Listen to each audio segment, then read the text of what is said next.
assistance from government organizations and industry in expediting data access from these social media platforms by voicing your opinions to open research and open data for research, especially related to key national events like the elections. Going into our high-level methodology, like I mentioned earlier, we had to have a manual element within our data collection. So what we did was we curated a set of keywords related to political parties, the IEC, election-related hashtags, and other themes that we saw emerging during the elections. And we used that to collect tweets that shared people's opinions and thoughts related to the election that used a specific hashtag or mentioned a specific individual. We then downloaded these tweets periodically, which we ingested into our backend software system, where we would clean and process the text information.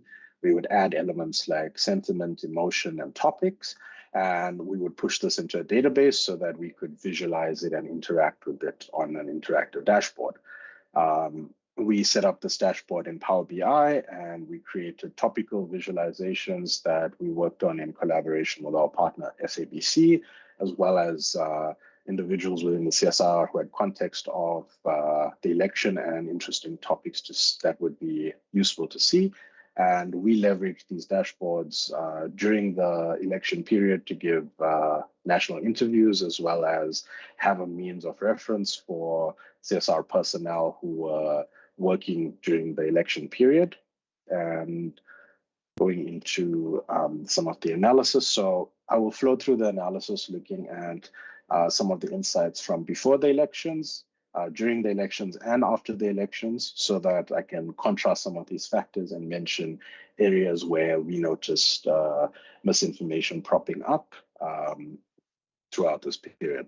So before the elections, you can see that the volume of data ramps up from the week before all the way to election day.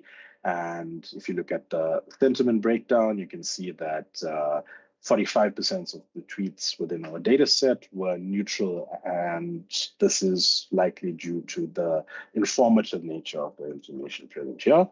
When it comes down to the negative segment of our data, that contains quite a lot of political party campaigning, where in some instances you would speak ill of the current government to emphasize what you would do better. And if you look at some of the top hashtags and mentions, you'll see prominent political party hashtags and accounts, as well as certain media houses and election-related hashtags.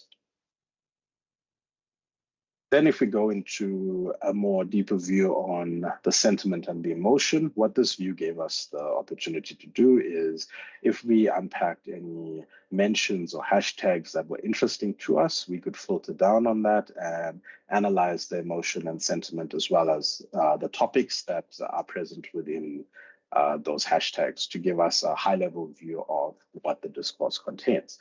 And if we look at the emotion prior to the elections, you can see there was a lot of tweets classified as anger, but there was also a lot of anticipation. So anger gets conveyed via strong negative emotions, and that kind of aligns to the segment that we're seeing here. But on the positive side of things, there was a lot of joy and optimism that existed here, where people were anticipating what the world would look, or what the country would look like post the elections. Then if we go down to election day, on this single day, we saw the most volume of data coming into our system, where we were able to collect over 300,000 tweets on this day alone. And you can see that in contrast to prior to the election, the neutral segment has increased and the negative segment of the data has decreased.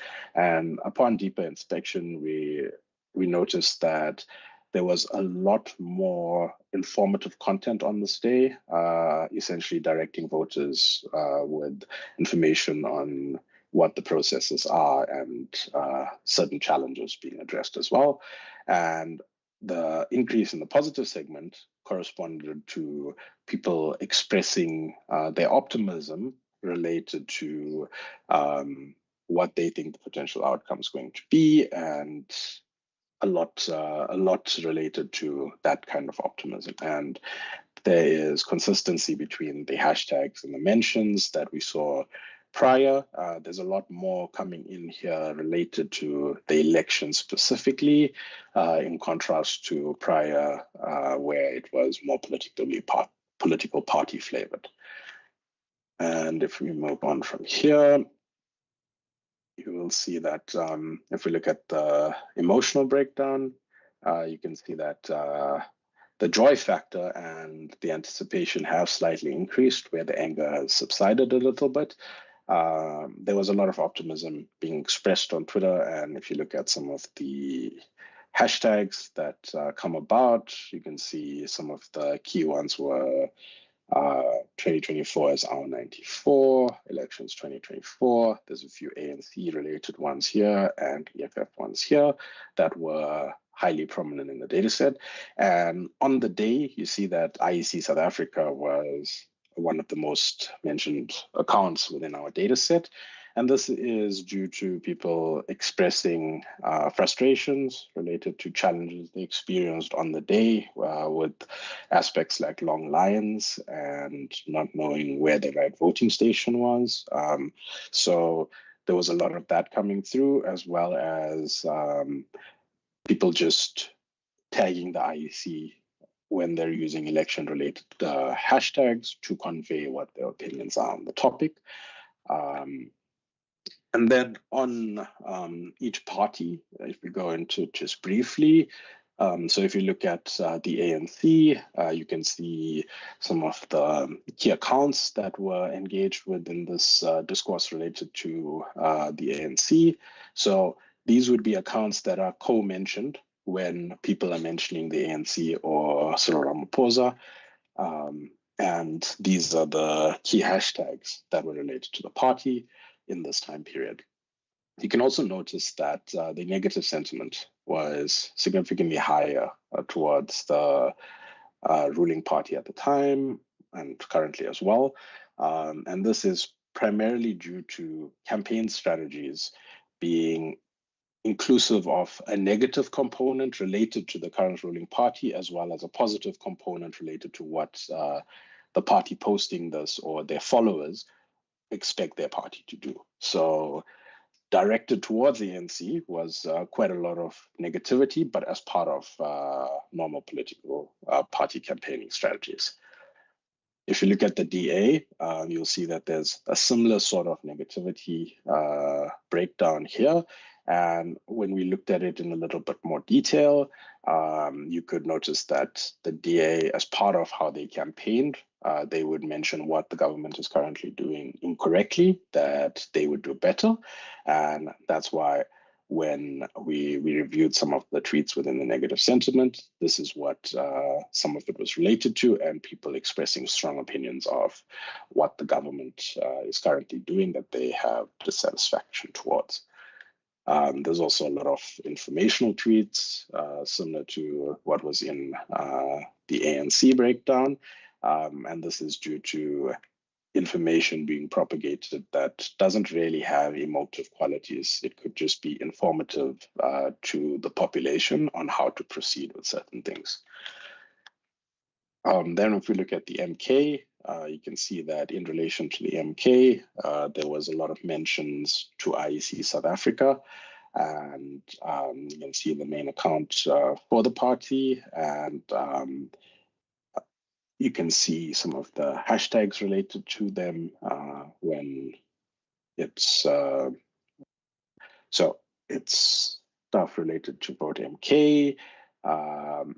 This one was a weird one for us to see I am voting ANC fall into the MK related space, but there's a mixture of different things. 2024 is our 1994 was quite a prominent hashtag around election day, and if you look at the breakdown of emotion and sentiment, you can see that there's quite a lot of informational tweets in the space, and there was quite a lot of optimism and anticipation. Not optimism, joy and anticipation, which shows that followers of this party, when they were tweeting information, they did it with anticipation of what the future would hold under their party of choice.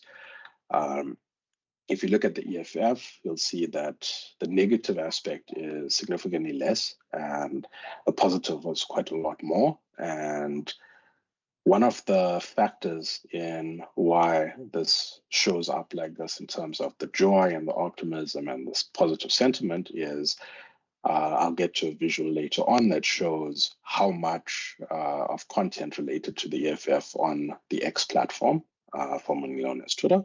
But the EFF has a strong propagation network of followers that would share information of a similar nature. And if that information was positively flavored, it would show up in what the network propagates because of how large that propagation network is. And if you look at some of the key mentions, you'll see the party leader and the party itself mentioned quite prominently, and some of the hashtags related to the EFF would vote EFF 2024 as R94 and Gauteng for EFF being the largest. And then if you look at the Patriotic Alliance, you'll see the top mentions are their leader and their party account, and some of their key hashtags related to them that link to their campaign strategy and slogans that they use throughout. And you'll see that there's a large portion of anger and joy at the same time. So it follows a similar pattern towards what we saw in the DA, where part of a campaign strategy is to have a negative element about something you're unhappy about, and then talking positively about something that you would do better. So this kind of conveys within the data that we saw and aligns to the breakdown here. And if we look at after the election, so this was quite an interesting period, especially for the topic at hand, for misinformation. If we look at the volume of tweets, you can see that around election day, we peaked in terms of volume and it subsided over time. There was a lot more negativity after election day before results were released. The hashtags and mentions are quite consistent, and we got about 500,000 tweets in this time period.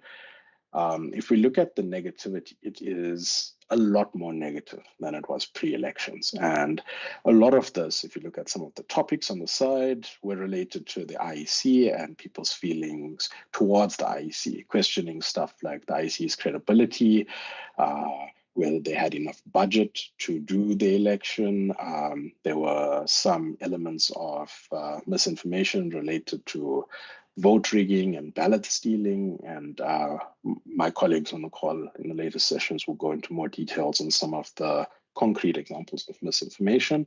But there was a lot of anger and negativity directed towards the IEC for the experience that the public had in terms of long lines, their dissatisfaction with certain things that transpired during the election period that they somewhat blamed the IEC for. And there was a lot of negativity in the few days between election day and election results. And then just to give the full picture of this time period. So as I mentioned, we peaked during election week and it subsided afterwards, which is the expected kind of pattern that we would see in election periods. The hashtags and mentions were quite consistent with the political parties and key aspects that were arising on the hashtag side during the election period. And in this time, we collected about 3 million tweets, which we were able to do a contrast to look at a high level what the emotion and the sentiment is before and after. And as I mentioned, you can see the breakdown of negativity is significantly more after election day. And that entailed a lot more anger, whilst there was some anticipation for the results. The domain of information was full of quite a bit of negativity post-election. And what these views actually gave us the opportunity to do in our live demonstrations was, if there was a topic of interest, we could filter it down and get an updated breakdown of what people felt about a specific account that they were mentioning, or what was the general sentiment towards a specific hashtag. And in terms of party interactions, this is a view of how many times during this time period the EFF or their party, not the EFF, the political parties or their party leaders were mentioned. And the point that I was making earlier is, if you look at the EFF line, it is significantly higher than the other parties. And what we noticed when we were doing some analysis is, if you had to exclude retweets from this data set, the EFF lines come a lot closer to where the other political parties are, which emphasizes the ability to propagate information through their network. And this is due to the EFF and their leaders' Twitter accounts individually being larger than all the other parties and their leaders' accounts combined. So if you look at the ANC and Cyril Ramaphosa, together that didn't even make up what the EFF and the Julius Malema's following is. So when they push out coherent messaging and their network shares this, there's a lot more reach that they can achieve. And they've used this strategy quite well during the 2019 election, as well as the one that just passed, to get their information and get their network to get behind them. And then just looking at a provincial breakdown, we can see that the Western Cape and Gauteng were the biggest contributors to data related to this topic. For this visual, we switched off retweets so that we could get a view of organic original tweets and where they originate from. If we had to switch retweets on, we would get a significantly different view as well. And then just to end there on the election-related analysis and just touch on CSIR quickly. So one thing that we've shown in the work that we've done during the elections and various other projects is we have a cohort of multidisciplinary expertise within our organization, and we are able to assemble a team of experts that are capable of tackling complex problems from multiple dimensions for a specific problem space to produce the best possible solution that we can. And we also are a leading research organization that aims to be at the forefront of latest advancements.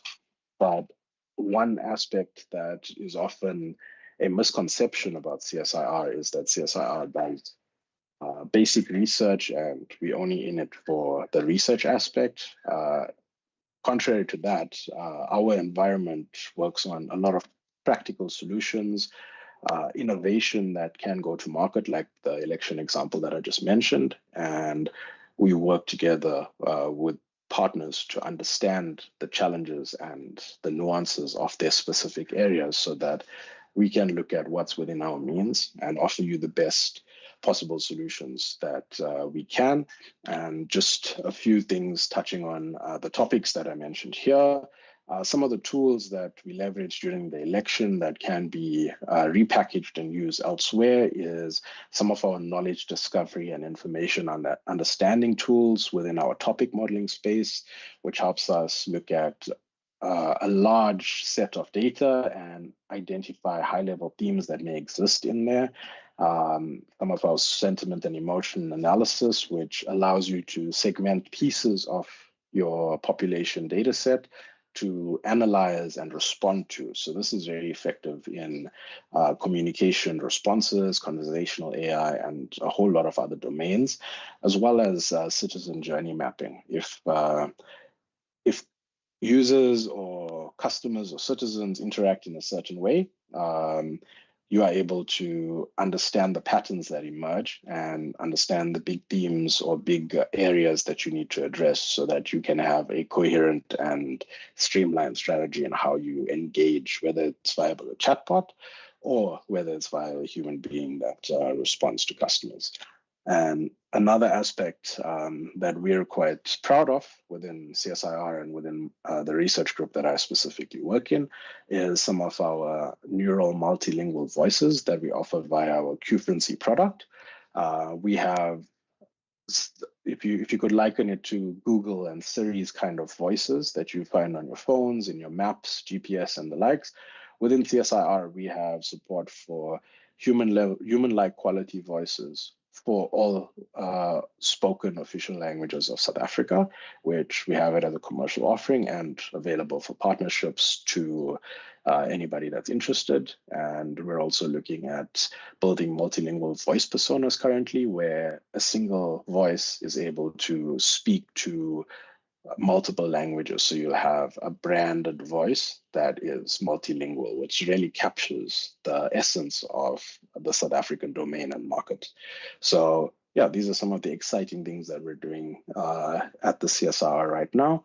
And if there's anything that interests you in this presentation or any work that you foresee in future that you'd like to work with us for, please don't hesitate to reach out.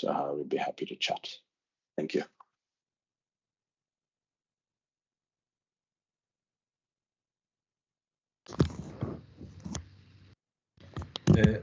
Thank you for that. Let me turn my camera. Thank you for that insightful presentation, Avi. So colleagues and those who are attending online, so if you have questions for Avi, you can please note them down. At the end of all the presentations, we are going to have a question and answer session. So next up, we'll hand over to Keegan to share his presentation as well. Thank you.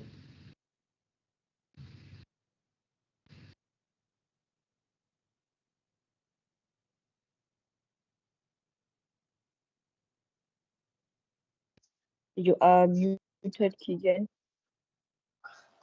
Thank you. Morning, everyone. I am going to turn my camera off in a moment and just show you my presentation. But I thought I would briefly introduce myself. I'm Keegan Leech. I'm a researcher at Africa Check. We are an independent fact-checking organization. And I'm going to tell you a little bit more about what we do and specifically the work that we've done surrounding this election. So let me know if there are any issues, if you can't see my screen, but otherwise I'll get started. So I'm going to talk to you today about fact-checking during the 2024 South African general elections. But first, I'd like to tell you a little bit about Africa Check and who we are. We're an independent fact-checking organization, the first in Africa. We started out just in South Africa, but we now have offices in 4 countries across the continent. Obviously, SA, but also Kenya, Senegal, and Nigeria. We assess claims that are in the public domain, so anything said publicly by public figures, other public organizations and media organizations, and anyone on social media. Essentially, as long as it isn't a private communication, then it's something that we might be interested in verifying. And we aren't just looking for false information, we're also looking to verify that things said by public figures and news organizations and things like that are accurate and reliably trustworthy. And that's especially important during an election year. And we have a little bit of an advantage. We've got a lot of experience covering elections. You'll notice that these 4 countries that we work in have all had a major election in the past year or 2. And so we've had a lot of experience covering those and looking into the kinds of information that gets circulated during an election year or in the build-up to an election. And we have learned a lot of valuable information from that hopefully can be applied in your work and that we have been trying to apply in our work to make our election fact-checking work more effective. When it comes to covering the South African election this year, there were a couple of key areas that we focused on. One of these was reviewing party manifestos. So we checked the manifestos of the major parties and a couple of smaller ones to see what they were saying about the state of South Africa in the build up to the election and whether those claims were accurate. And then for the parties that do govern, the ANC, which was obviously the governing party ahead of this election, and the DA, which governed in the Western Cape, we looked back to the promises that they'd made ahead of the previous election to see whether those promises had been kept. That's part of our work, holding those parties to account for what they say, and we'll talk a bit more about that. We monitored what ordinary people were saying on social media, what kinds of claims were being made about the election from outside of the parties and the politicians competing. We formed a fact-checking coalition with several other organizations. So other media and fact-checking organizations and similar who we worked with to do a couple of different things. We, in part, did this so that we could share our skills and resources. We ran trainings for these organizations and for journalists. We encouraged them to republish our work and share it on elsewhere. And we collaborated so that, in effect, we were all covering a broader area together, trying to encourage other organizations to do some of the kind of fact-checking work that we did or that we do, and trying to encourage them to spread the work that we do so that they don't need to repeat it, and that we cover a broader area and reach a wider audience together. I'll also talk a bit more about that in a moment. And we compiled all of this work into an election information hub, just a central place on our website where people could go to find information about the elections, fact checks that were done by us and our partners in our election coalition, media literacy work, so that people could learn how to spot false information for themselves and verify the things that they were seeing online. That was just a central repository to make it easy to find all of this work. Just for an example of what all of these things looked like, these are two examples of the manifesto checks that we did, checking the EFF and DA manifestos and just verifying that the things that they said about the state of the country were accurate. Checking things that were being said on social media. So this is a typical example of a false tweet claiming that the EFF was manufacturing false ID documents to allow foreign nationals to vote in the South African election. Not true. A claim that got quite a widespread online on platforms like X, formerly Twitter, and Facebook.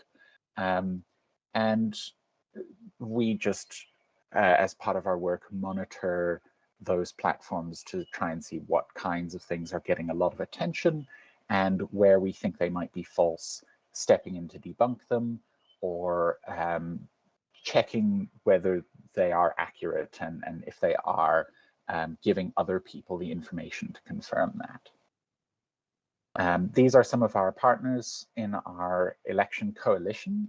You can see some of them are big media organizations, some are civil society organizations like Code or Section 27. AFP mentioned here is another fact-checking organization. And with this coalition, we actually managed to get quite a wide reach. One of the big issues in fact-checking and one of the classic problems is that very often a fact check containing accurate information doesn't get spread as widely as the original unreliable information. And so this was in part an attempt to address that. And in many respects, it worked brilliantly. Organizations like Caxton here, which works with many, many local newspapers and local news outlets, have a really wide reach in a way that Africa Check, which just publishes online, doesn't necessarily. And so when they republished our articles in physical newspapers that made it to communities that might not have been following us online already, it meant that we got a much broader audience for the work that we published. As I said, we also provided training to journalists and members of these organizations to give them the skills to do their own fact-checking or incorporate it into their work as journalists. And we were able to train a really large number of people with the hope that they are able to do some more fact-checking work or similar work that they can incorporate into their ordinary reporting. And just a quick glimpse at what our election information hub looked like. This page is no longer available. We've taken it down after the elections, but it was essentially just a place where we collated all of the work that we were doing. So you can see at the top of the page, at the time the screenshot was taken, there were some of the most recent reports that we'd done, fact-checking parties.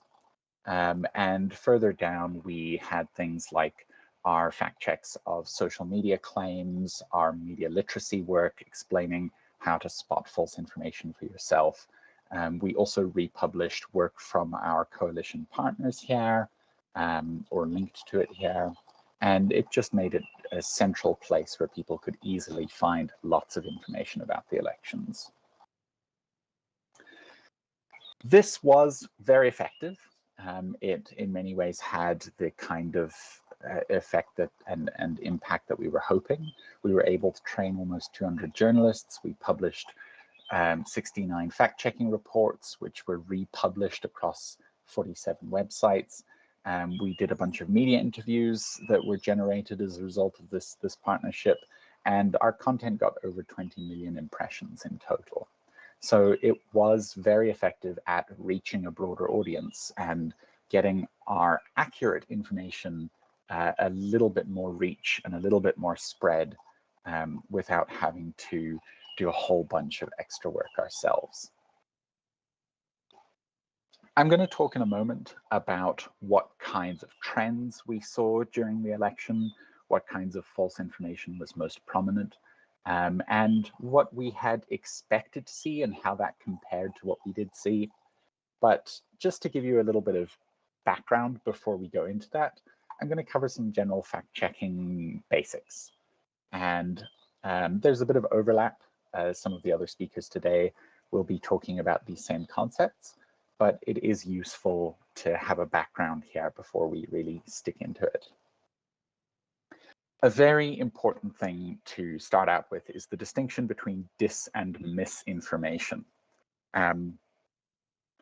You will notice that when Africa Check talks about false information, we don't use terms like fake news. We will use a term like false information for talking about anything broadly that is false. But if we're talking more specifically, we might discuss dis and misinformation. The difference here is about intent. Misinformation is something that is shared by someone who doesn't know that what they're sharing is false. It's unintentional. They presumably believe the content themselves, or at the very least, they don't know that it's incorrect. And a classic example might be a WhatsApp message that's forwarded to you by a relative. If your relative is forwarding you something on a family group chat and it contains false information about an election, hopefully your uncle or aunt or grandmother or father or whoever is sending this to you doesn't know that it is false and isn't maliciously trying to sway an election by sending it to you. They have probably seen it somewhere and believed it themselves, or at the very least have not doubted it enough to not share it. And that's a classic example of misinformation. Disinformation, on the other hand, is shared by someone who knows that it is false. So, for example, someone who is trying to influence an election by sharing false information about their opposition or something like that. Classic examples of disinformation include clickbait, where someone is trying to trick you into visiting a web page so that they can make ad revenue off of the time that you spend there. Someone who is trying to scam you by tricking you into giving up financial or personal information. Propaganda and similar attempts to pollute public discourse by sharing something that is false, and so on. It's very important to note that disinformation can become misinformation. And in fact, good disinformation campaigns are aiming to have their content be believed and spread organically by people who have been fooled into believing it, or who haven't taken the time to verify it and spread it on, not knowing that it is false. Because of this, and because it can be very, very difficult to gauge intent, Africa Check, for the most part, doesn't try and distinguish between dis and misinformation. We typically just refer to false information.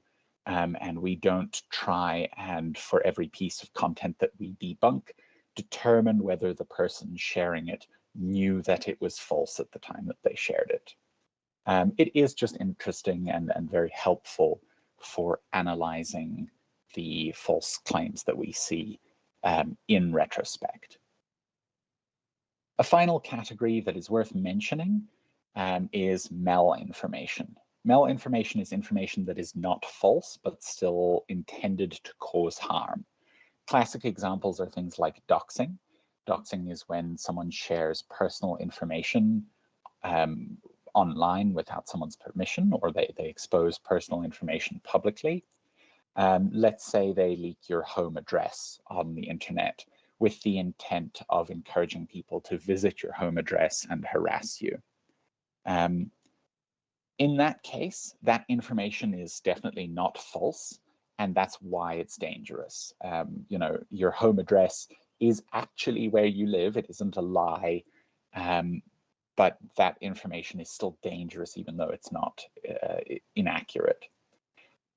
Because malinformation isn't false, fact checkers generally avoid it. It's something that other partners who are speaking today will discuss and are engaged in combating, but I bring it up here in part to say that it's something that we avoid covering. We don't want to unintentionally spread harmful information by publishing a report where we say, we've looked into this and this information is true, you know, person X does live at this address, and if you go there, you will find them. Because by publishing that kind of report, we risk further amplifying the harm that this kind of information might cause. Then, one of the first questions we get asked when we discuss topics like false information is, how do you spot false information? And how specifically does Africa Check go about doing it? Because there is this perception that all of us use, you know, all of us fact checkers use special tools and sophisticated technology that just isn't available to the public. And those tools exist. Again, some of the people speaking today are going to demonstrate some of the tools they use to monitor false information trends. And Africa Check does have access to some tools like that, does use tools like that. But there are many ways in which we monitor false information that are available to absolutely anyone, available to the general public, available to any organization that's interested in this without needing special knowledge or access to special tools. One of those is just, we encounter false information as fact checkers like anyone else. When we're scrolling through social media, when we're reading the news, when we are sent something on WhatsApp by a friend or a family member. And so we just make sure to keep a special eye out for the things that we're reading and sharing online. And Africa Check as an organization has tried to be present on social media and in places where people are sharing information so that our audience can share things with us and flag things with us when they find it suspicious. WhatsApp, for example, is a platform that is closed and end-to-end encrypted, and so it is essentially impossible to monitor from an outside perspective. There is no trending section on WhatsApp where you can see what's being shared most. And so in some cases, like WhatsApp, we rely on our audience to forward us things and send us things that they're seeing, that otherwise we wouldn't be able to access. So that's one of the ways. Another way is knowing what kinds of topics attract false claims. Typically, these are topics where there is an information vacuum, perhaps because there isn't good information available about the topic. A breaking news story is a classic example when there's very little detail known about a breaking news event. Often that detail gets filled in with scammers trying to profit off of the breaking news event, profit off of people desperately searching for information but not being able to find any accurate information, or people who are sharing information that is based off of assumptions and things that are unconfirmed or not completely known or something like that. But it also happens when there is good information available, but it's not accessible to a general audience. So, for example, complex topics like medical claims, claims about diseases, or things that the information available might be highly technical or require a great degree of pre-existing knowledge to understand. This is really common with health claims because not everyone is a doctor, not everyone can assess a scientific study about a drug or a disease or something like that. And so general information is often, or information targeted at a general audience is often lacking there, and that vacuum gets filled up with less reliable information. Finally, we try and hold public figures accountable. Whatever a public figure says is already going to have, just by virtue of their position, a broad reach and reach a wide audience and possibly have a big impact, because politicians and public figures are going to be influencing things like public policy. And so we really want to make sure that they know someone is checking everything that they're saying. And so we keep a very close eye on what public figures and public organizations are putting out. And we just check that, even if it isn't something that we would check if it were being said by a tiny social media account with 3 followers, just because it has that extra reach and extra impact. Tailoring this to the election, we relied very heavily on our audience. When they saw something on social media and tagged us in it, that was a good sign to us that it was something people cared about, that was circulating enough for South Africans and people in our audience to care about and to be seeing it. And so we relied on people tagging us on social media, sending us the things that they would most want fact-checked on WhatsApp and our email line and Facebook and so on. We watched public figures very closely, and that is why we did work like our manifesto checks and checking promises made in previous elections, because especially during an election, people want to know that the things politicians say are based in fact. We prepared very heavily. We did this by doing things like compiling accurate information about topics that we knew were likely to be important during an election. Topics like housing and poverty and the economy, things that politicians were likely to make claims about and ordinary voters were likely to share claims about on social media, so that we had an idea of what was accurate when it comes to those topics, and we could quickly step in when we saw something inaccurate. And finally, our coalition was very important. Our coalition allowed us to share not only skills, but also information with our coalition partners, and let them know when we had fact-checked something, when they had fact-checked something and we didn't need to repeat that work by doing it again, and essentially spread out the workload a little bit so that all of us in that coalition were a little bit more prepared and a little bit more able to respond to a broad range of claims. And that brings us to the claims that we actually saw during the election. I'm going to talk a bit about what we expected to see, how we did see some of that, and then what the biggest false narrative was during this election. Typical false claims about elections include things like false quotes from politicians, so things that people have made up and attributed to them, false claims about the size of or attendance at a rally, or the following of a particular party, non-existent endorsements. This was a really fun one. Someone had taken a video of Eminem, the rapper, and used voice cloning technology to mimic his voice and have him appear to endorse the EFF. It's quite a funny one because it's so bizarre and it sticks out as likely untrue that this US celebrity would be getting involved in a South African election. But it wasn't the only example of a non-existent endorsement we saw, and not all of them were this unsophisticated or this obvious. And it's very common to see edited photos and videos that have been altered in some way to be misleading. Mostly, these kinds of edits are also not very sophisticated. It's rare that we see someone go to the effort of using video or photo editing software to make a very convincing fake. As you'll see, it's much more common that people take a real image and simply give false context to it, put a false caption on it or something like that.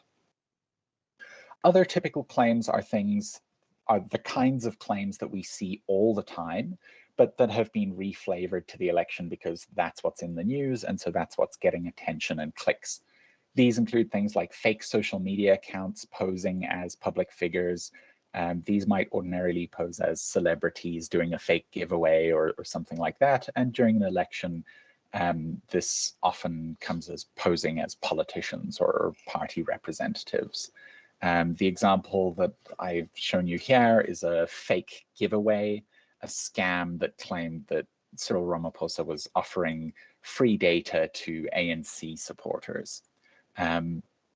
We see these kinds of scams all the time, and outside of an election season, this might be posing as MTN offering free data to customers. But obviously during an election, these scammers must have assumed they could get more clicks by making this election related. And things like targeting of minority groups. It's always common to see minority groups, like in South Africa, it's very common to see targeting of foreigners with misinformation, and that is often just tied into the election during an election season. Finally, on election day or very close to the election, we commonly see claims that a politician has switched parties or dropped out, that there is something that might prevent people from voting at their voting station, like violence or protests. False claims about registration or turnout or other irregularities in the voting procedure, that it's not being followed at a particular station or something like that. These are all things that, especially something like a claim that a politician has dropped out of the election, it might be relatively easy to debunk this for anyone who has time, but they can be very disruptive if you're about to go into your voting station and you get a claim that, oh, you know, don't vote at your station, they're not following proper procedure and your vote won't be counted, or don't vote for this party because they have suddenly withdrawn their major candidate. And so we try and jump on those very quickly. And fake election results. This is something that is a consequence of that information vacuum. While everyone is waiting expectantly for the results and they don't have it yet, that vacuum is often filled by fake results or results from previous elections falsely shared as though they were current. Here are some examples of really all of these that we saw during this election cycle. More fake endorsements. Here are some from supposedly Joe Biden and Donald Trump. Targeting of minority groups. These are two examples of real media, unedited. This was a video from the Mozambican elections, and this was a photograph of an arrest of someone forging ID documents and other official documentation that have just had fake captions put on them to imply that foreign nationals will be voting for a particular party in the 2024 South African election. General confusion about the voting process. In this case, a claim that if you don't vote, your vote will automatically go to the ruling party, or just more out of context media that isn't necessarily targeting a particular group. This was a claim that this video showed an MK party rally. It was just a May Day rally in another country several years back. But by far the most coordinated and major narrative that we saw was posts undermining the credibility of the IEC. And these came on especially hard as voting started and during the actual voting, and then after the election as votes were being counted. There were all of these claims about how the IEC was biased. It was favoring a particular party. It was not following the voting process, etc., etc. If there was, and as I've said, we don't try and make judgments about everything that we check as to whether the people making the claims knew they were false or not. But if there was a coordinated narrative in the 2024 elections, it was this narrative that the IEC was biased.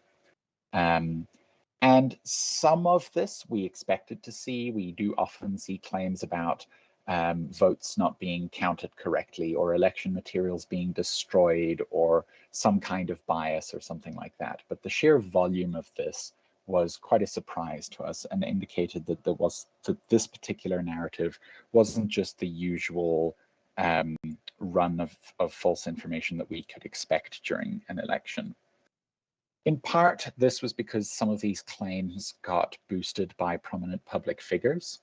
Even media outlets shared some of these claims in ways that were uncritical or didn't do enough to debunk them. This, for example, was a false claim that this video showed pre-filled ballot papers.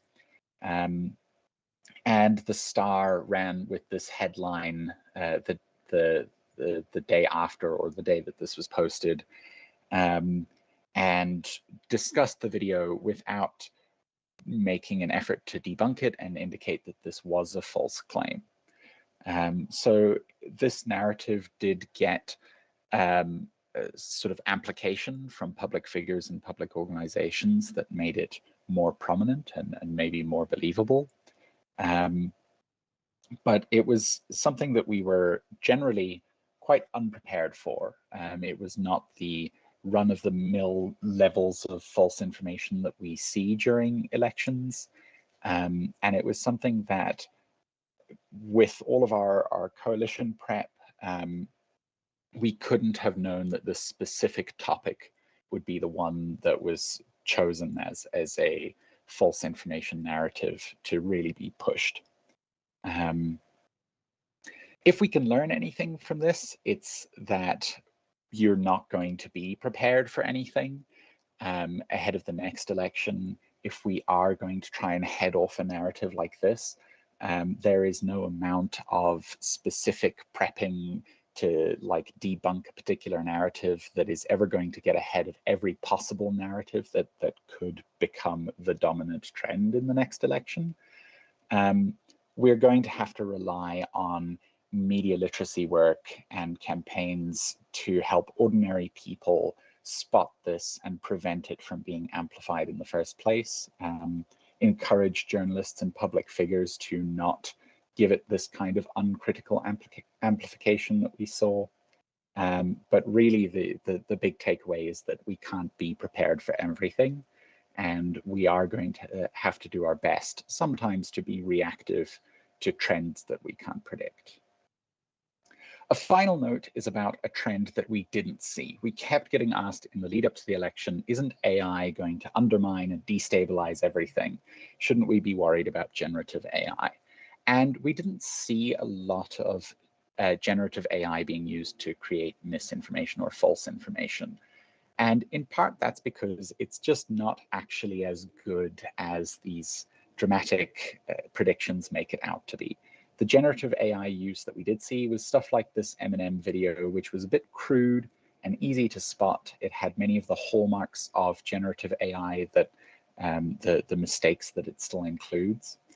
In comparison, we saw a voice note which imitated an ANC politician, but didn't use generative AI to do it. Someone just spoke on a voice note and claimed to be Becky Mtolo. And that was far more convincing. It was an audio from a real person. It didn't have any obvious hallmarks of being faked or artificially generated. And even though it wasn't a very good imitation of his voice, it was probably very easy to do, to just record a voice note offhandedly. And it got a really wide spread and was more convincing than AI. So at least currently and in the very immediate future, we're not expecting to see generative AI be powerful or effective enough to be used to spread convincing disinformation. And it wasn't a trend that we saw in this election. I left a spot for questions here, but I believe if you have any, you should just note them down, and I'll get to that at the end of the session. So that was a summary of our election work, of the claims and trends that we saw, and I look forward to taking any questions that you might have had about it at the end. I'll pass on to the next speaker now. Thank you, Keegan. Appreciate that. Without wasting any time, colleagues, we'll hand over to Byron to share his presentation as well. Thank you. Thank you very much. Sharing the screen.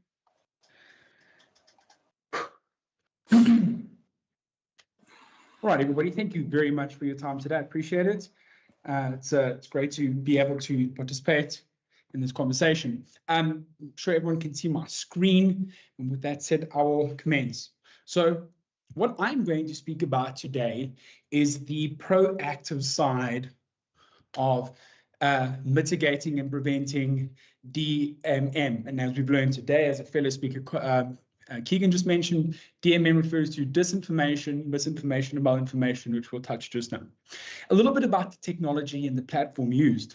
ZeroFox is a 24/7, 365, always-on solution that proactively monitors your organization, your political organization's footprints and engagements across the open, deep, and dark web. It all starts with visibility. So,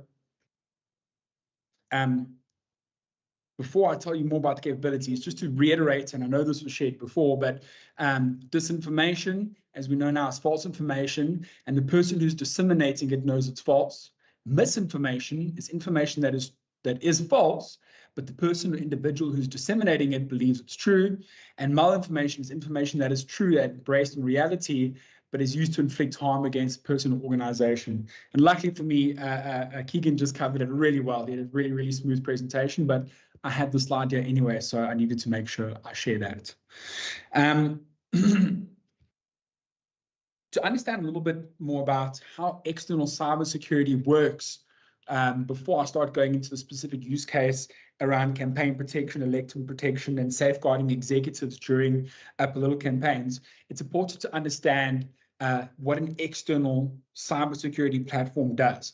And to keep it very high level and not lose the audience today, I've broken it down into 3 very simple columns. The first one would be to inform early. And this basically refers to the ability to collect, analyze, and operationalize massive amounts of data and threat intelligence. So we're able to access this information timely to make it relevant and to make it and to turn into an actionable intelligence, which means we can make decisions on this. And this type of intelligence and this information that we gather online is curated by individuals, by people sitting behind screens. These guys are threat hunters or dark web experts or social media experts that all work behind the scenes to aggregate that information to give us actionable intelligence so we can better understand your political organization's attack surface. And if you understand that attack surface, we are able to identify adversaries and uncover threats to your infrastructure or to your individuals in order to prevent organizational risk. So it starts with informing early. The middle section there, the middle pillar, is to protect proactively. And you might, you get proactive and reactive, right? And both are needed in order to achieve, almost zero trust around DMM and to fully protect any sort of political party or executive or a campaign. There's so many different layers we need. It's not just being proactive or reactive. It's a combination of both. It's a combination of individuals, of legislature, etc. So it goes on and on and on. But proactive threat intelligence and being proactive is obviously a big part of that as well. So our ability to continuously monitor and safeguard an organization's critical business assets from disruption information campaigns works when we're able to spot this information live, when we're able to shut down campaigns, impersonations, detect fake images or compromised accounts proactively before they have a chance to do damage, no matter where on the open, deep, or dark web it exists. So we're able to basically alert on any of these external threats to your unique brand or your domains or your executives or your own social media accounts across the open, deep, and dark web. And the third pillar would be to respond rapidly. So we can inform you early, we can provide this protection, but you need to respond rapidly and quickly as well. That's what we believe is a very important part of mitigating threats to your brand and to your executives and your organization.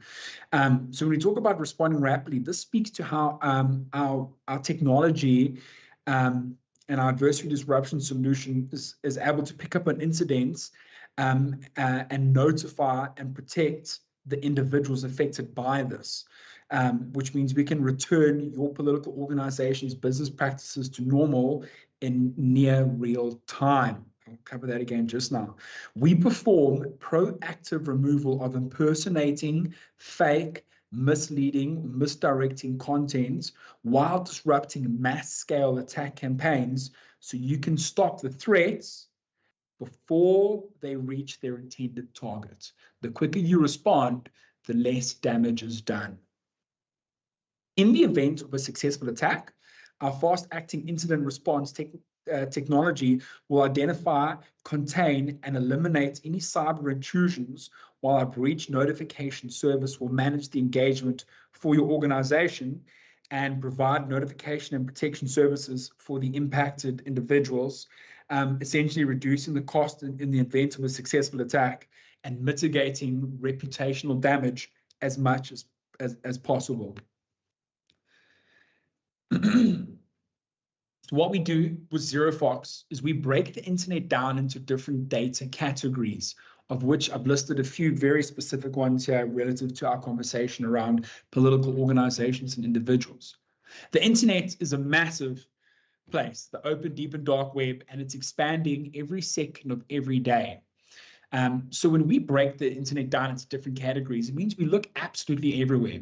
But to pick a few, and to highlight where where our conversations exist, where images exist, where people are talking about us, where news channels are talking about us. We often see a lot of this activity, malicious activity, taking place on the social media networks, Facebook, LinkedIn, X, YouTube, the deep and dark web. I won't go into that now. The regulatory filings, government websites, news channels, e-commerce websites, code repositories, etc. And those are just a few. Again, I don't want to sit here and give you every single example under the sun there, but it all starts about looking absolutely everywhere.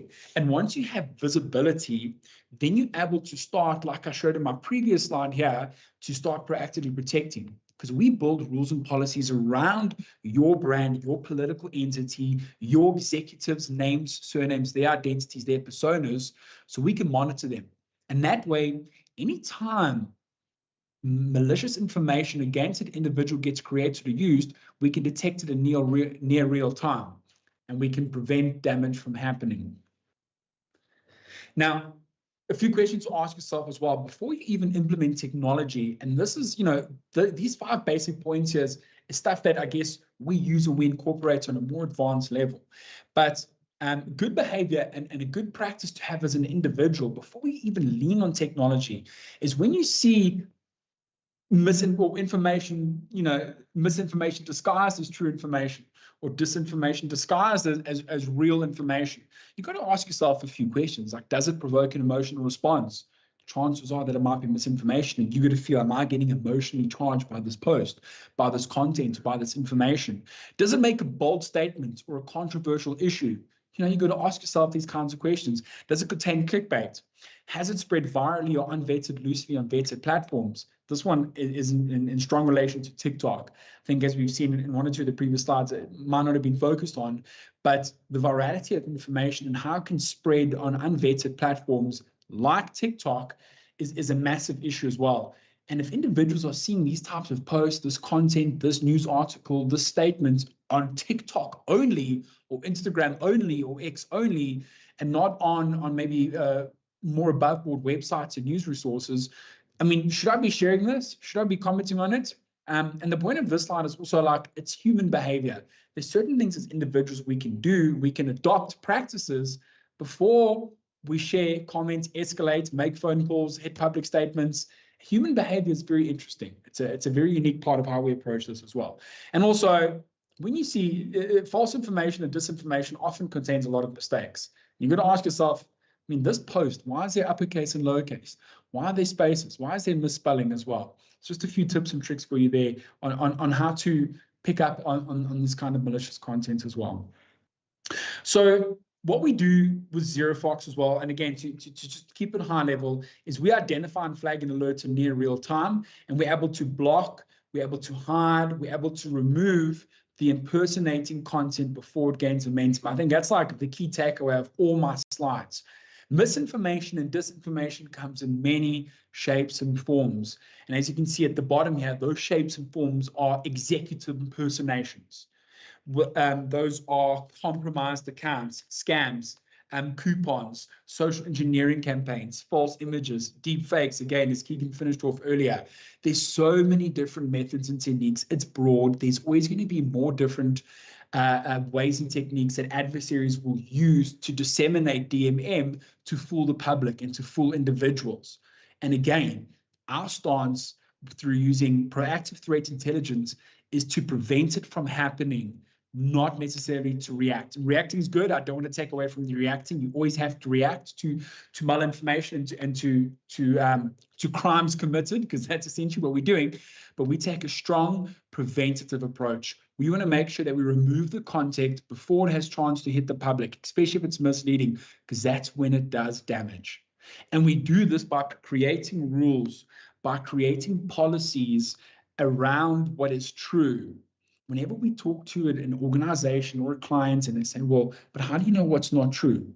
With the technology that we use, when you speak to an individual, you're going to take in all the information that is true. So when you build a rule around an email or a policy around a social media page or an executive or an individual, we are going to take in all the information that we know is true from the vetted resources. If me, Byron, I'm trying to protect myself, I'm going to give all the true information. I'm not going to give false information about myself. That way, when our platform is out there scanning all those data sources and looking 24/7, and you pick up something that's very similar to the truth, and it flags keywords, and it looks like it's Byron, it sounds like it's Byron, it's got almost Byron's signature, but it's not, we can pick up that on near real time because we know what it's meant to be. And if you know what something is, then you know when it isn't what it's supposed to be. And that's where our technology is able to pick on DMM. Some of the biggest use cases that we see across the political climate, the political landscape, during your campaign elections, during safeguarding executives and political and rallies and that sort of stuff, is impersonation detection is a big one. Individuals being impersonated through any sort of platform, like social media accounts, through domains, fraudulent websites is absolutely massive as well. And when those accounts are up, they can be up for a number of days, weeks, months, years. And the longer those accounts are up and exist and they're impersonating someone, they're doing a lot of damage as well. Business email compromise, impersonating an individual, a C-level executive, a member of the state, a speaker in the House of Parliament, for example. If you're able to impersonate that person successfully, again, it can cause a lot of damage. So impersonation detection is a really, really big one. And that's one of the biggest use cases that we aim to shut down.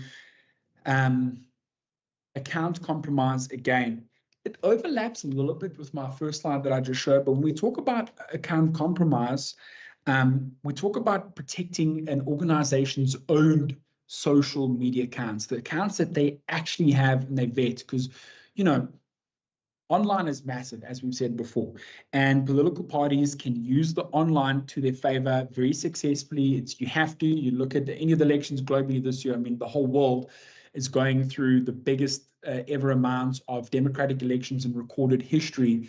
Imagine how much of that is taking place online and how much decision making is mentioned online.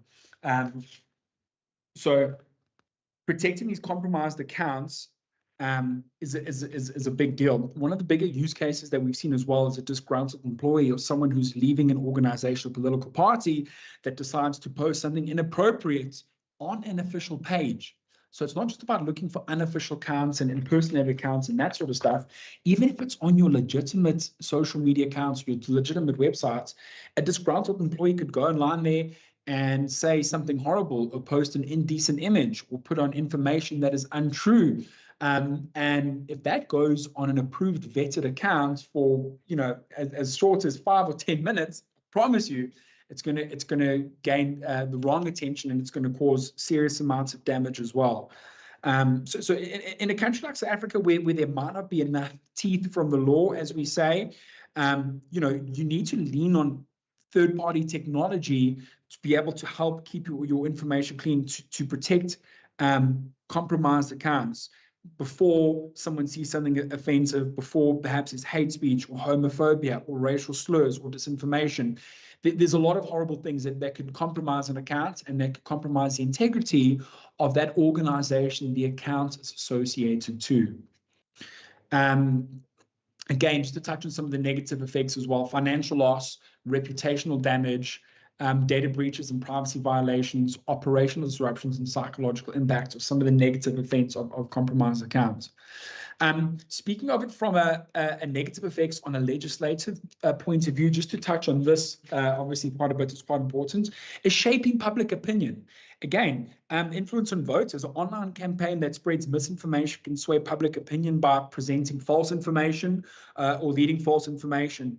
Polarization, again, disinformation campaigns can deepen political polarization by reinforcing biases or spreading divisive content, for example, which can really make it a lot more difficult for legislators to find common ground. And it just starts complicating. It starts negatively affecting legislative processes and priorities. And another one of these here, impact on policy decisions. So you can look at things like misguided policies. When misinformation infiltrates public discourse, it can lead to the development of policies based on incorrect or incomplete information. There's a big domino effect there, and this can result in ineffective or harmful legislation that fails to address the real issues, because we were so focused on false issues or false information that changes policies. Also, while still speaking just to the impact on policy decisions, regulation of information, for example, the spread of DMM again may not push legislators to consider new laws aimed at regulating online platforms, such as laws targeting fake news, social media accountability, or content moderation. However, these laws can be controversial and may face challenges related to freedom of speech. And these are all, I'm not saying these are extreme use cases, these are fairly broad, but these are use cases as well. And we may not have enough data on that in South Africa yet from our console, from ZeroFox. It's a lot of stuff that we've seen overseas as well, especially in the bigger markets like America. Again, undermining trust in institutions is a big one. The erosion of trust is something that I think we can speak to. Persistent misinformation and disinformation can easily erode the public trust in government institutions and the legislative process itself. So when people believe that their representatives are influenced by falsehoods or are themselves spreading misinformation, I mean, it can lead to serious disillusionment and decreased civic engagements. Yeah, it's another example. I can go on and on and on here. The legal and ethical challenges is obviously a very important one. Defamation and liability. So legislators and public figures may face legal challenges if disinformation campaigns result in defamation or harm. So this can lead to lawsuits. It can lead to to more complicated legislative processes. It really gets messy, and it can just cause a backlog of headaches and legislative red tape to deal with as well. My last point, maybe just to touch on here, is the ethical dilemmas as well. Legislators must navigate the ethical challenges of addressing misinformation without infringing on rights like freedom of speech. It's a bit of a juggling act there, but there obviously is a line that we must follow. And balancing these concerns can be complex and contentious as well. So there's a lot to keep in mind. But I think in summary of this specific slide here, the spread of misinformation and disinformation through online campaigns can significantly distort the legislative process, and it can seriously influence public opinion as well as policy decision-making as well, which overall changes the way, a democratic institution may function or may make decisions. And it really seriously does create challenges that legislatures need to address to essentially maintain trust and efficiency in governance. It's quite a big pill to swallow. It's quite a lot, but just so we understand, that's a strong talking point there as well. Fraud and scams is a big one, especially leading up to, say, political campaigns. And it probably happens throughout the 4 years as well. Definitely happens a lot. But I'd like to think about when we're trying to raise funds, right? They can have several negative effects on political party campaigns, which, again, will damage the party's reputation, undermining voter trust, and influencing the outcome of an election. First and foremost, it should be damage to reputation. If a political party is linked to fraud or scams, it can seriously damage its public view. Voters may view party as unethical or corrupt or untrustworthy, which can lead to a loss of support. Even if that individual party wasn't the one creating or spreading those frauds and scams, human behavior dictates that, well, if this fraud or scam had your logo, your name, and your political speaker's name in it, guess what? We're going to associate it with you, and there's nothing you can do about that. That affects your brand and reputation.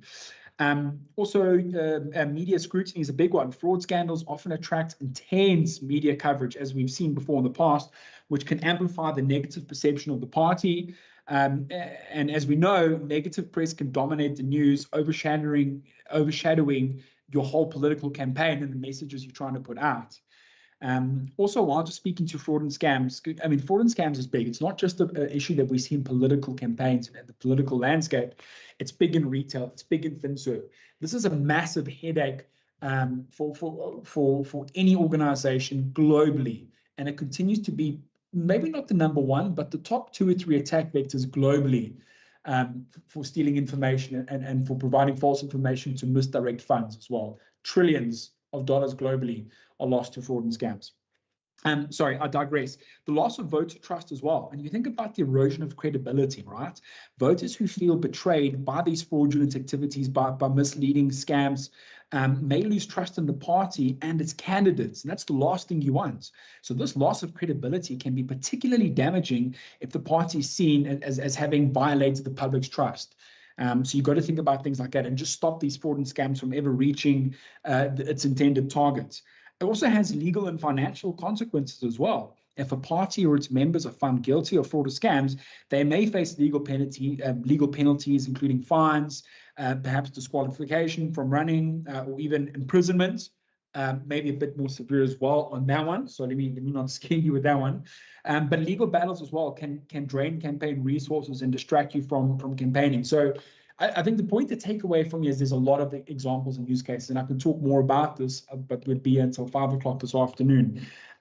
It causes a lot. Fraud and scams will cause internal party conflict as well, and ultimately long-term damage. And that's what we want to avoid here, because long-term damage is damage to your political brand, to the color scheme you think of when you think of a political party, the party leader you think of when you think of that political party as well.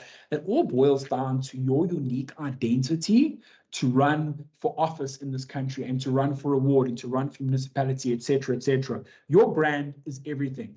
And fraud and scams, again, is one of these big causes of misdirection, misidentifying funds, misinformation and disinformation that are aimed to disrupt and damage your brand. With our external security platform, we can pick up, block, dismantle, and remove these fraud and scams, often in near real time, before it has a chance to reach its victim. Fake images as well is a big deal, and I know Keegan had it in his slide as well, and he covered it very well. It's good. I think you'll see this pop up a lot as well in your journey on misinformation and disinformation. Spreading fake images is so easy, and it happens all the time as well. My main takeaway, and the reason why I brought up the slide, is we're able to stop these images from being spread. That's it. We can discuss a fake image, and you can go down a rabbit hole about, where did it come from, and there's a time and a place for that. But I like to talk about the preventative. Remove it before it causes damage. Perhaps it's something misleading around COVID. Perhaps it's something misleading around a media statement and that's impersonating the DPSA. It could be a number of things as well. My takeaway, and the reason why I showed you the slide, is that you want to stop it at its tracks. Find where this fake image is that's spreading false information and remove it from the public's eye so it doesn't cause a stir, a disruption, panic, etc. Looking at election protection as well, just to kind of narrow it down, I know I've covered it quite a bit as well. Ultimately, we want to do is protect your political candidates, protect your campaigns and your organizations from threats like misinformation and disinformation that exist in those use cases I showed you earlier as well. A nice example that I do like to cover, and I'm allowed to cover as well, I spoke to the vendor, is in America, right? Everyone follows the election. It's been quite an interesting one as well, with Biden dropping out and Kamala Harris now looking like a strong contender. In America right now, both the Democratic and the Republican conventions use a technology like ZeroFox to guard their information. And that's a very strong statement, because looking at them as political factions or conventions, there's a lot that they disagree with. The blue and the red are very polarizing and stand for very different values. But the one thing that they can both agree on is that is the quality of information that gets shared around them and protecting their brand and their identity, because that means absolutely everything. I mean, especially in America. I hate to always use them as an example, but a lot of people follow America, follow that news, and we look towards them as well, often for a bit of leadership and a bit of guidance on how other countries run their own rules. So they can understand as well that your brand is everything. And if that brand is compromised or associated with any DMM in any way, shape, or form, it affects the way you viewed in the public image and the public eye, and can seriously affect your election campaign. The biggest use cases, if I haven't covered this in my previous slides as well, is impersonation protection, situational awareness, protecting and safeguarding your digital assets. And what we mean by digital assets is your online presence, your own social media accounts, a mobile app, a domain, a website, for example. Fundraising protection, we covered that quite heavily in scams.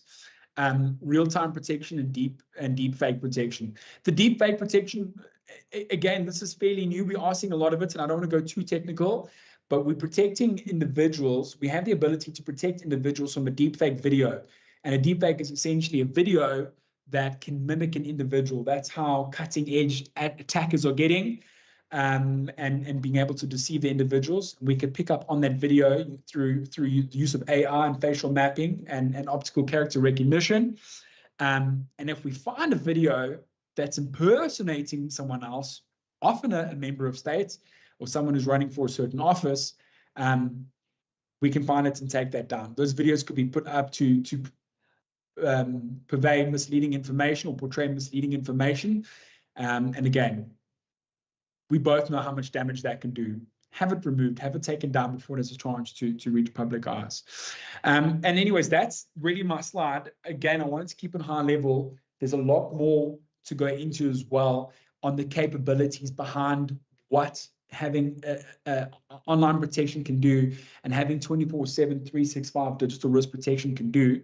Ultimately, we want to safeguard your political organization and safeguard those individuals as well. You can protect brands as much as you want and assets and money, but nothing's more important than protecting human lives and individuals.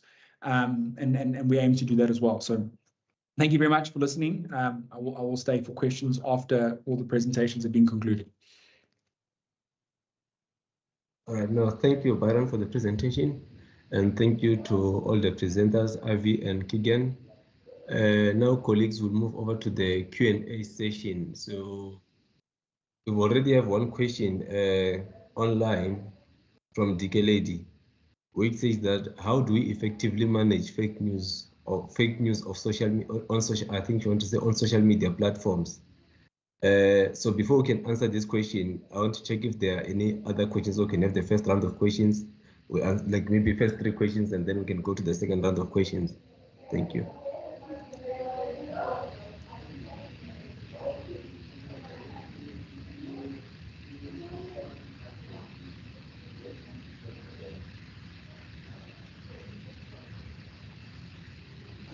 Okay, I presume there is no questions as yet. So colleagues, I don't know who would like to take this question. Okay, Lies, if I'm pronouncing your name correctly, you can ask your question. Sorry, I was going to type it, but I'll just talk. Yeah, I have a couple of questions. My first is, how many sort of instances of misinformation, disinformation, fake news did the CSIR pick up during the 2024 election? And how has this grown compared to 2019? And then the M&M video, was that a deep fake? Or yeah, if you could just talk a bit to that. Thank you. All right, no, thank you. I think we can take these first 2 questions first, and then we can come back to the second round of questions. Colleagues, this question and also last question, you can advise who can answer. Avi? Thanks, Kolani. I'll give it a try here. I think that the first question about how do we effectively manage fake news on social media, that's quite a challenging one, because in our country there are different literacy levels that exist, and as much as things propagate on social media platforms that we would have open access to. I think Keegan touched on this earlier, where one of the main propagators of this would be WhatsApp, where based on their terms and conditions, you would not be able to physically access that information.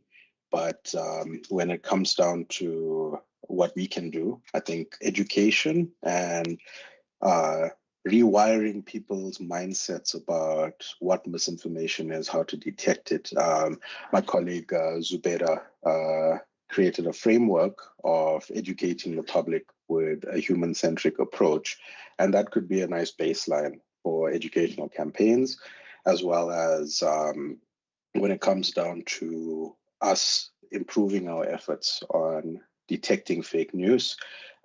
Access to information, the free availability of data from these platforms for these initiatives will go a long way in promoting research that people can do, as well as R&D initiatives that tackle this problem. And there's also NGO and industry partners in Byron and Keegan on the call that have experience in this space. So there's a wide variety of organizations in the country trying to tackle this problem. I think one of the biggest challenges is having the support and the buy-in from all different sectors to help us on this initiative as a matter of national importance.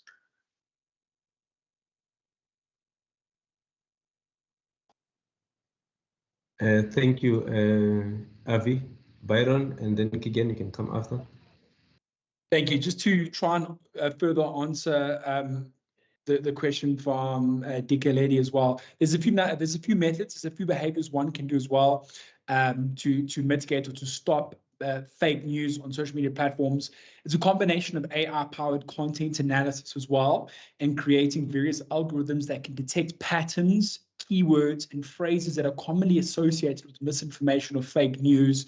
And you can analyze the sentiment and the tone, as well as the language used in those posts.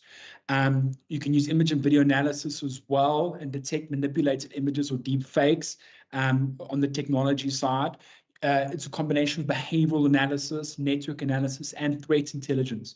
I think it could be a 45-minute answer to your question, because it's not a silver bullet, right? There's a lot of different disciplines and procedures, but through technology, behavioral analytics, and repetitive patterns, and constantly detecting information, you may not, here's the truth, you may not always be able to detect and block every fake news or fake post. That's the truth. But you can change the attacker behavior, and you can change the way attackers and false information spreaders go about spreading information. If you keep detecting it, you keep blocking it, you keep reporting it, you keep removing it, it changes attacker behavior, which is another way to view it as well. So just a little bit of my answer on your question posed, Dikeledi. Well, thank you. Keegan? Thanks. I'll answer the question about the M&M video first, and then I see there's another question from Lungisani in the webinar chat. So I'll share our article with the webinar chat on the M&M video. It is something that would be considered a deep fake because it used AI tools to mimic Eminem's voice and to alter his mouth movements to fit the new words that had been generated for him to say. So that the video looked a little bit more convincing. So it would be considered a deep fake, but it is on the sort of cheaper end of the spectrum of deep fake videos. It wasn't very sophisticated. If you have a look at the article and the real video, it's clear that the mouth movements are a bit awkward and there's a lot of errors in it. It's not as good as a full deep fake done with technology that was specially trained on Eminem to mimic him and his look and his voice. So it is a deep fake, but on the cheaper end of that. And it is partially using real interview footage and just altering that real interview footage. So again, less sophisticated and on the cheaper end. But it's something that is more accessible. And when we do see AI generated or AI altered videos, we typically see something that is in that range that can probably be done with free tools or tools that are available on a smartphone and don't require a great deal of technical knowledge. And then to the question that Lungisani has asked, to Africa Check, are you keeping records of the misinformation data you collect? If so, are you able to share it with researchers in this field? I can't say that we can share data on everything that we've ever checked or everything that we've done, but we have worked with researchers in the past on specific projects. If you have a project that you would like to do, and you would like us to collect information about what we see and share it with you, then we're open to that. But we can't necessarily share information from past projects or other data that we've collected. So if you want data like that, just get in touch with us, and then we will discuss what options are available. Okay, no, thank you. If you have follow-up questions, Lungisani and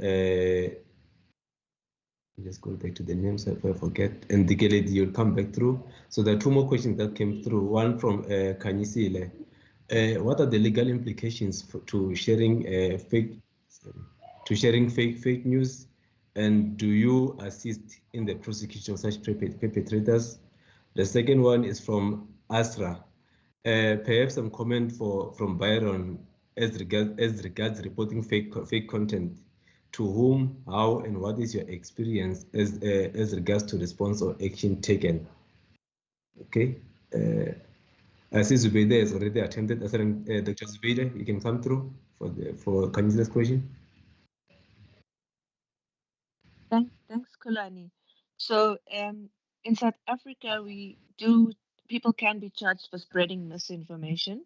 Around the elections, there were not enough policies for this, but in general, we saw this happening during the COVID time, where people were charged for spreading misinformation, and this happened again later on when there were political unrest in KwaZulu-Natal. So it can happen, but there are challenges due to South Africa's, landscape and coordinations for reporting and all of that. So there isn't a clear answer on how to report this, but I know it can be done. Perhaps Byron would want to come through more, since I see that the follow-up question was directed to him. Thanks. Perfect.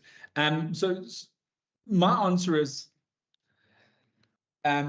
we're not experts in reporting it to the authorities in South Africa and taking the law into our hands. That's not what we do so much. But let me try and answer as best as I can. With regards to fake or malicious content, our aim is to remove it before it causes damage. You can always go and analyze it after. You can extract that information. You can find those reports, that image, that video, that comment. You can use that and extract it, and it can be held up in a court of law. And then that's out. That goes beyond my technology. That goes beyond my expertise as a threat intelligence expert. That's where I focus in. But reporting it and having it removed is the goal that we're trying to achieve. So as soon as you find fake information, harmful content, and misleading, remove it before it causes reputational damage. To take legal action, that is beyond my realm. But you can export CSV files. You can export this information from the console and from wherever you found it online, and you take it up with authorities within South Africa. That's my short answer without waffling too much. You're welcome to rephrase your question. I don't know if I've answered your question.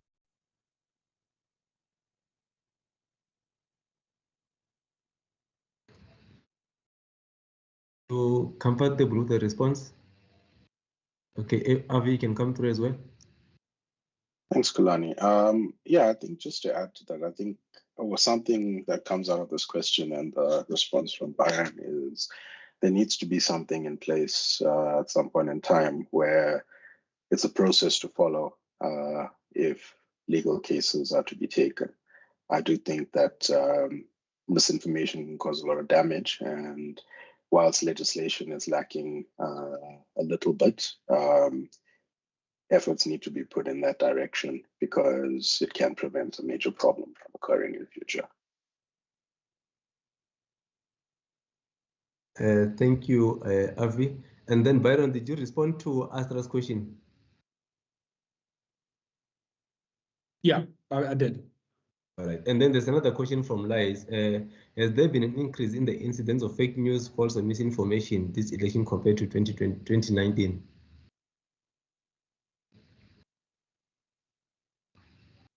I can take that one, Kulani. I think in terms of the prominence of social media I think it was more prominent in the 2024 election. And with the advancements on the AI-related side, there would be, I don't have the exact numbers in front of me, but that's a comparison that we could do. But I do think that the 2024 election may have contained more creativity in the misinformation that was spread in contrast to 2019. Okay, now thank you. Byron, Keegan, you'd like to maybe take on this as well, or we can move to the next questions? Yeah, Marshall, I can't answer that because we haven't looked out for that. And just to reiterate, not that we're being lazy, we weren't sleeping, is when I use threat intelligence, when we make use of threat intelligence, we build our hunting capabilities and our visualization capabilities around a specific brand and organization. So had we been working with ANC or DA or EFF or MK, whatever that unique factional party is, then we can pull out very specific and very precise information and feedback. But if we're not looking for it, I can't answer that. Okay, no, thank you. Keegan, you'd like to give a take, or can ask for the next questions if there are further questions? I'm actually very happy with Avi's answer. I wouldn't have anything to add. Right. Are there any other questions, colleagues, online? Lindy, there's nothing on YouTube as well, I presume? No, nothing on YouTube yet. Thanks. Okay. So if there are no further questions, I would love to close the session from here, and thank you for everyone in attendance. Thank you to the presenters, and thank you for those who attended via YouTube. We can close the session from here. Thank you.